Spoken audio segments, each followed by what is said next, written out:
ಜೈ ಶ್ರೀ ಗಣೇಶ. ನಮಸ್ಕಾರ ಸ್ನೇಹಿತರೆ. ಇವತ್ತು ನಾವು ಬೆಂಡೆಕಾಯಿ ಪಲ್ಯ ಮಾಡೋದು ಹೇಗೆ ಅಂತ ನೋಡೋಣ ಬನ್ನಿ. ಇದು ತುಂಬ ಸಿಂಪಲಾಗಿ ಮಾಡುವಂಥ ಒಂದು ಪಲ್ಯ ಅಂತಲೇ ಹೇಳ್ಬೋದು. ಇದು ನಾರ್ಮಲಿ ಮಾಡೋ ಪಲ್ಯಕ್ಕಿಂತ ಸ್ವಲ್ಪ ನಾವು ಡಿಫ್ರೆಂಟಾಗಿ ಮಾಡ್ತಾಯಿದ್ದೀವಿ ಅಷ್ಟೇ.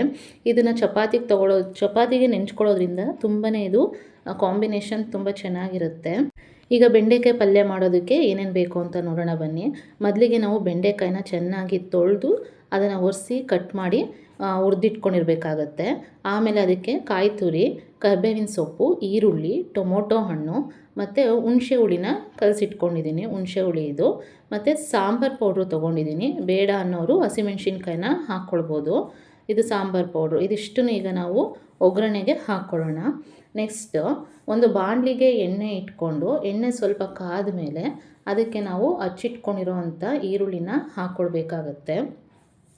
ಈರುಳ್ಳಿ ಹಾಕ್ಕೊಂಡು ಇದ್ರ ಜೊತೆಗೇ ನಾನು ಕರಿಬೇವಿನ ಸೊಪ್ಪನ್ನು ಕೂಡ ಹಾಕ್ಕೊಳ್ತಾ ಇದ್ದೀನಿ. ಕರಿಬೇವಿನ ಸೊಪ್ಪನ್ನು ಹಾಕ್ಕೊಂಡು ಈರುಳ್ಳಿ ಮತ್ತು ಕರಿಬೇವಿನ ಸೊಪ್ಪು ಎರಡೂ ಕೂಡ ಸ್ವಲ್ಪ ಕಲರ್ ಚೇಂಜ್ ಆಗೋವರೆಗೂ ನಾವು ಅದನ್ನು ಎಣ್ಣೆಯಲ್ಲಿ ಬಾಡಿಸ್ಕೊಳ್ಬೇಕು. ಇದು ಕಲರ್ ಚೇಂಜ್ ಆಗ್ತಿದ್ದಂಗೆ ಇದಕ್ಕೆ ನಾವು ಟೊಮೊಟೊ ಹಣ್ಣನ್ನು ಕೂಡ ಹಾಕ್ಕೊಳ್ಳೋಣ. ಟೊಮೊಟೊ ಹಣ್ಣನ್ನು ಕೂಡ ನಾವು ಎಣ್ಣೆಯಲ್ಲಿ ಸ್ವಲ್ಪ ಅದು ಮೆತ್ತೆ ಆಗೋವರೆಗೂ ಬೇಯಕ್ಕೆ ಬಿಡಬೇಕಾಗತ್ತೆ.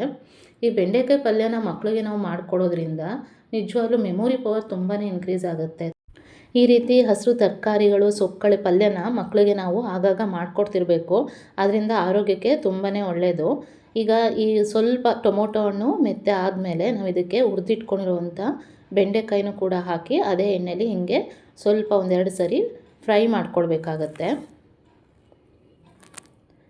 ಇದನ್ನು ಬೆಂಡೆಕಾಯಿನ ಮಕ್ಕಳಿಗೆ ನೀವು ಹಾಗೆ ಕೂಡ ತಿನ್ನೋಕ್ಕೆ ಕೊಟ್ಟರೆ ತುಂಬಾ ಒಳ್ಳೆಯದು. ಈಗ ಇದು ಸ್ವಲ್ಪ ಫ್ರೈ ಆಗ್ತಿದ್ದಂಗೆ ಇದಕ್ಕೆ ನಾವು ಮೊದಲೇ ಇಟ್ಕೊಂಡಿದ್ವಲ್ಲ ಖಾರದ ಪುಡಿ ಅಥವಾ ಸಾಂಬಾರು ಪುಡಿ ಇರುತ್ತಲ್ಲ ಅದನ್ನು ನೀವು ಅದಕ್ಕೆ ಹಾಕ್ಕೊಳ್ಬೇಕು. ಸಾಂಬಾರು ಪುಡಿ ಹಾಕ್ಕೊಂಡ್ಮೇಲೂ ಕೂಡ ಮತ್ತೆ ಎಣ್ಣೆಲಿ ನಾವು ಅದನ್ನು ಸ್ವಲ್ಪ ಹಾಗೆ ಫ್ರೈ ಮಾಡ್ಕೊಳ್ಬೇಕಾಗತ್ತೆ.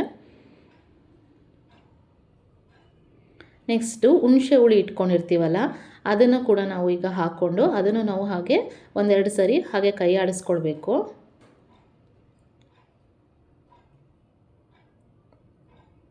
ಇದಿಷ್ಟು ಆದಮೇಲೆ ನಾವು ಇದಕ್ಕೆ ಒಂದು ಅರ್ಧ ಗ್ಲಾಸಷ್ಟು ನೀರು ಹಾಕಿ ಈಗ ಇದನ್ನು ಮತ್ತೆ ಕೈ ಆಡಿಸಿ ಇದನ್ನು ನಾವು ಬೇಯಕ್ಕೆ ಬಿಡಬೇಕಾಗತ್ತೆ. ಇದು ಸ್ವಲ್ಪ ನೀರೆಲ್ಲ ಡ್ರೈ ಆಗೋವರೆಗೆ ಅದು ಮುಚ್ಚಿಬಿಟ್ಟು ನಾವು ಬೇಯಿಸ್ಬೇಕಾಗತ್ತೆ. ಇದನ್ನು ಬೆಂಡೆಕಾಯಿ ಪಲ್ಯ ಮತ್ತು ಹಸಿರು ತರಕಾರಿಗಳ ಪಲ್ಯಗಳನ್ನ ಮಾಡಿಕೊಡ್ತಾಯಿದ್ರೆ ಡೈರೆಕ್ಟಾಗೂ ಕೂಡ ಇದನ್ನು ಕೊಟ್ಟರೆ ತುಂಬಾ ಒಳ್ಳೆಯದು. ಮಕ್ಕಳು ತರಕಾರಿ ತಿಂದಷ್ಟು ಕೂಡ ಅವರು ಚುರುಕಾಗಿರ್ತಾರೆ, ಆರೋಗ್ಯನೂ ಚೆನ್ನಾಗಿರುತ್ತೆ ಅವರಿಗೆ. ಈಗ ಇದನ್ನು ಮುಚ್ಚಿಟ್ಟು ಬೇಯಿಸಾದ್ಮೇಲೆ ನೋಡಿ ಈ ರೀತಿ ಅದು ಆಗಿರುತ್ತೆ. ಇದರ ಮೇಲೆ ಈಗ ಲಾಸ್ಟಿಗೆ ನಾವು ಕಾಯಿ ತುರಿ ಅಥವಾ ಕೊಬ್ಬರಿ ತುರಿ ಇಟ್ಕೊಂಡಿರ್ತೀವಲ್ಲ ಅದನ್ನು ಆ್ಯಡ್ ಮಾಡ್ಕೊಳ್ಳೋಣ. ಅದನ್ನು ಹಾಕ್ಕೊಂಡು ಕೊಬ್ಬರಿ ತುರಿನ ಹಾಕ್ಕೊಂಡು ಈಗ ಚೆನ್ನಾಗಿ ಫ್ರೈ ಮಾಡಿಕೊಂಡ್ರೆ ಇನ್ನೊಂದೆರಡು ಸರಿ ಫ್ರೈ ಮಾಡಿಕೊಂಡ್ರೆ ನಾವು ಈಗ ಬೆಂಡೆಕಾಯಿ ಪಲ್ಯ ರೆಡಿಯಾಗಿರುತ್ತೆ.